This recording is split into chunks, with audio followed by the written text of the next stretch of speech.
참비 예수님, 네, 오늘 7월 성모 신신미사입니다. 성모 신신미사 때의 중요한 건 성모님이시겠죠. 성모님의 4대 교리가 있는 거 아시죠? 있어요. 네, 4개가 있는데 뭘까요? 4개 생각 한번 해보십시오. 성모님은 예수님의 어머니다 라는 천주모친이라고 하는 게 있고, 그리고 성모님은 한평생 동정으로 사셨다, 동정이다 라고 하는, 평생 동정이다 라고 하는 평생 동정 교리가 있고, 그리고 하늘로 불러 올라가셨다, 예전말로 몽소승천이라고 이야기를 했죠. 그리고 마지막으로 성모님께서는 원죄 없이 잉태되셨다라고 하는 무염시태라고 하는 이 4가지가 성모님의 4대 교리다라고 이야기를 합니다. 천주모친, 평생동정, 몽소승천, 무염시태, 4가지입니다.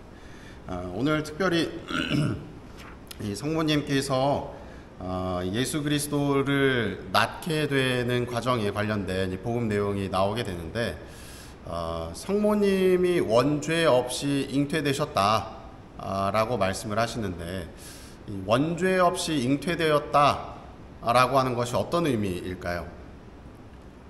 원죄가 없다는 거죠.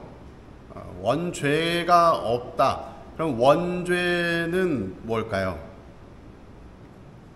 원죄라 함은 창세기로 이제 넘어가야 되겠죠? 아담과 하와의 이야기로 넘어가야 될 겁니다. 아담과 하와가 무슨 죄를 지었기 때문에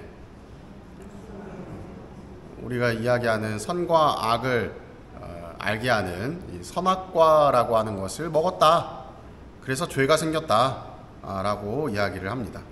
근데 이 선악과를 먹은 것 자체가 죄일까? 아니면 다른 뭔가가 있을까? 다른 뭔가가 있겠죠. 그 무언가를 아시는 분은 없겠죠. 원죄라 함은 선악과를 먹었냐 안 먹었느냐가 중요한 게 아닙니다. 하느님이 하지 말라고 한 게 중요한 거예요. 하느님의 뜻을 따르지 않은 것, 그게 원죄입니다. 그래서 이 아담과 하와의 이야기를 쭉 살펴보면 뱀이 하와를 꼬드겼다, 꿰었다 라고 이야기를 하면서 거기에서부터 또 아담에게로 넘어가고, 둘이 알몸인 걸 알게 되고, 그러면서 하느님이 에덴 동산을 쫓아내네 마네, 이런 이야기들이 나오는 것이죠. 그래서 원죄라 함은 어떤 내가 선악과를 먹었느냐 먹지 않았느냐라고 하는 행위의 죄가 아니라, 하느님께 죄를 지어서 하느님과 좀 소원한 관계, 단절되어 있는 관계를 원죄라고 이야기를 합니다. 그래서 행위의 죄가 아니라 상태의 죄라고 이야기를 해요. 죄를 지은 상태, 내가 정말 누구를 때린 것 이런 게 아니라 그 사람과 나와 상태의 이 죄의 관계, 좀 단절되어 있는 관계 상태에 머물러 있다 라고 이야기하는 것이 이 원죄입니다. 그러면 이 원죄는 어떻게 없앨 수 있을까요? 여기 어디 누군가 굉장히 훌륭하신 분이 계시네. 다 맞추시네. 세례성사를 통해서 원죄를 없앨 수가 있어요. 그럼 세례성사는 누가 제정을 하셨죠? 예수님이 제정을 하셨죠. 그럼 예수님이 안 계셨다면 원죄는 없어질 수가 없는 거죠. 그럼 예수님이 태어나지 않으셨다면 당연히 안 되겠죠. 그럼 예수님이 태어나게 하려면 누가 있어야 되는 거죠? 성모님이 있으셔야 되고, 성모님은 원죄 없이 잉태되셨다라고 이야기를 하는데, 그럼 다시 이제 원점으로 돌아오는 거죠. 그럼 성모님이 원죄 없이 잉태되었다라고 하는 것은 성모님이 선악과를 먹었냐 안 먹었느냐의 죄의 상태에 머물러 있는 것이 아니라 하느님과 단절되어 있느냐 없느냐라고 하는 그 상태를 의미하는 것이죠. 원죄 없이 잉태되었다는 말을 바꿔서 풀이를 한다면 하느님과 단절되지 않은 친밀한 관계로 잉태되었다라고 이야기할 수 있는 것이죠. 그를 통해서 인간에게 부여되어 있는 하느님과의 단절된 관계가 아니라 은총이 가득한 상태, 은총이 가득하신 마리아여 하고 이렇게 이야기했었던 그 말처럼 은총이 가득한 상태에서 그리스도를 잉태했다라고 표현할 수가 있는 겁니다. 그리고 그러한 잉태를 통해서 예수님이 태어나셨고 구원 사업들이 쭉 이어지게 되는 것이죠. 따라서 이 성모님이 계시지 않았다면 하느님의 뜻이 세상에 펼쳐지기란 어려웠겠죠. 그리고 이 성모님이라 한 분은 우리가 교회에서 제2의 하와다라고도 불리웁니다. 제2의 하와다라고 불리우는 이유는 첫 번째 아담과 하와에서 하와는 하느님의 뜻을 따르지 않는 불순종의 모습을 보였죠.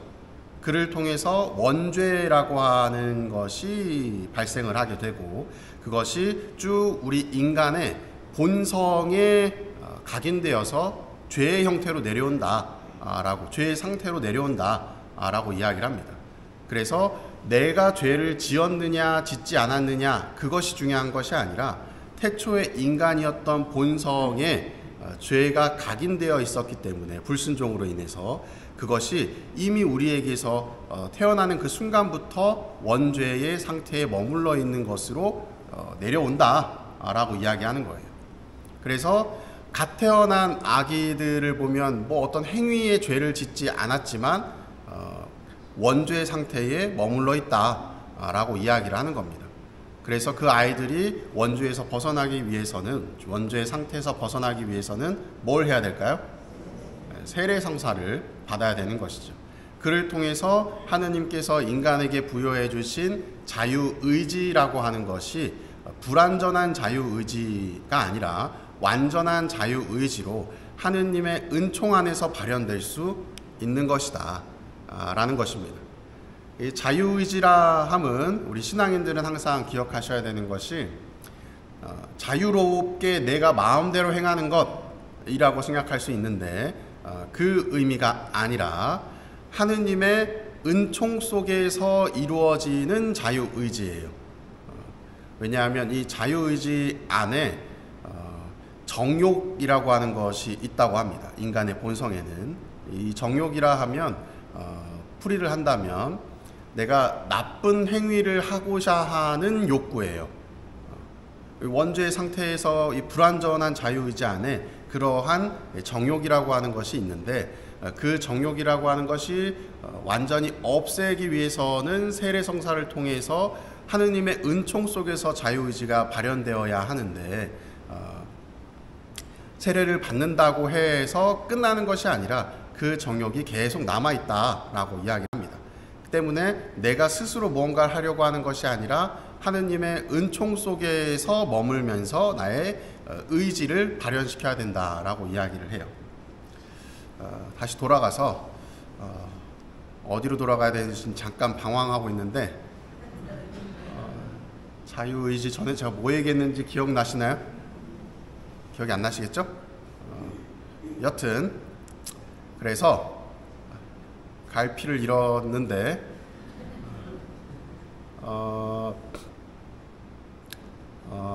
그래서 성모님 그렇지 제2의 하와다라고 하는 이유는 그러한 첫 번째 하와가 하느님의 뜻을 따르지 않았던 불순종의 모습, 그로 인해서 원죄가 생겼지만 이제는 성모님께서는 하느님의 뜻에 순종하는 모습을 보인다는 거예요.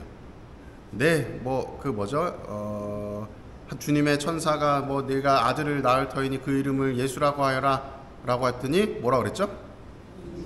네, 저는 주님의 종입니다 하고자 하신 대로 하십시오 하면서 나의 의지를 발현하는 것이 아니라 하느님의 은총에 응답하는 이 순종적인 모습을 보임을 통해서 인간이 태초에 지었던 그 불순종의 모습을 마리아를 통해서 순종의 모습으로 완성하시는 겁니다. 그를 통해서 하느님의 구원사가 마리아를 그리고 그리스도를 통해서 일어나게 되는 것이죠. 그래서 이 무염시태라고 하는 것이 이 성모님의 사도계류에 들어온 이유는 바로 우리를 하느님의 나라에 초대하고자 또 우리의 죄를 없애주시고자 하시는 하느님의 커다란 구원 계획의 한 부분이다 라고 표현할 수가 있습니다. 오늘 복음에 나오는 제가 읽지는 않았지만 마태복음 1장 1절에서 16절까지 예수 그리스도의 족보 낳고 누굴 낳고 하는 그 쭉 이후에 예수님께서는 이렇게 탄생하셨다 하면서 쭉 이제 오늘 복음의 내용이 나오는데, 하느님께서는 어느 한순간에 마리아를 콕 집어서 너 원죄 없이 예수 그리스도를 낳아 하면서 한순간에 이루어진 것이 아니라 모든 역사 안에서 점진적으로 이루어지고 있었다는 거예요. 그리스도의 조상들을 보면 다 좋은 사람들만 있었을까요? 아닙니다. 부족하고 죄인들도 많았고, 그러한 과정 속에서 그리스도가 탄생하는 그 순간까지 우리가 인지하지 못하는 구원 계획으로 하느님께서는 무언가를 이끌고 계신다는 거예요. 결국은 이 자리에 앉아있는 우리 죄인들을 통해서도 우리 신앙 공동체가 구원 사업의 그 종착점을 향해서 나아가는데 한 사람 한 사람이 또 거룩한 역할을 하고 있다는 겁니다. 내가 보기에 저 사람은 저 별론데, 저 관상이 나랑은 성격이 안 맞고, 나랑은 뭐가 안 맞고, 저 사람 옆에 가면 화만 나고 라고 한다 하더라도 하느님께서는 그 사람을 통해서 무언가를 일으키고 계신다는 거예요.